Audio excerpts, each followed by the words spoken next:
Hellcat.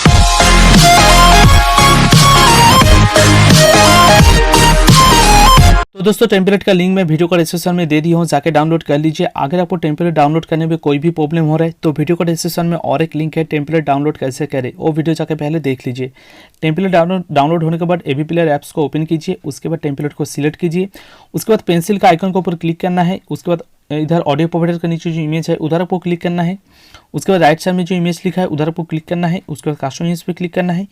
उसके बाद peak image पे क्लिक करके आप इमेज सिलेक्ट कर लीजिए जिस इमेज पे आप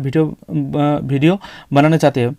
और जो मेरे रेगुलर सब्सक्राइबर है उनको तो पता है कि कैसे टेम्पलेट को यूज़ किया जाता है, और जो मेरे रेगुलर सब्सक्राइबर नहीं है उनको बता दूं कि अगर आपको नहीं पता है कि एबी प्लेयर क्या है और एबी प्लेयर टेम्पलेट को यूज़ करके कैसे ट्रेनिंग व्हाट्सएप स्टेटस वीडियो बनाया जाता है, मेरे चैनल पे और भी वीडियो है वो जाके देख लीजिए, आपको एक अंदाजा लग जाएगा कि कैसे वीडियो बनाया जाता है। तो दोस्तों उम्मीद है कि वीडियो अच्छा लगा है, अच्छा लगे तो वीडियो को लाइक कर दीजिए। इसी तरह वीडियो पाने के लिए तब तक के लिए जय हिंद।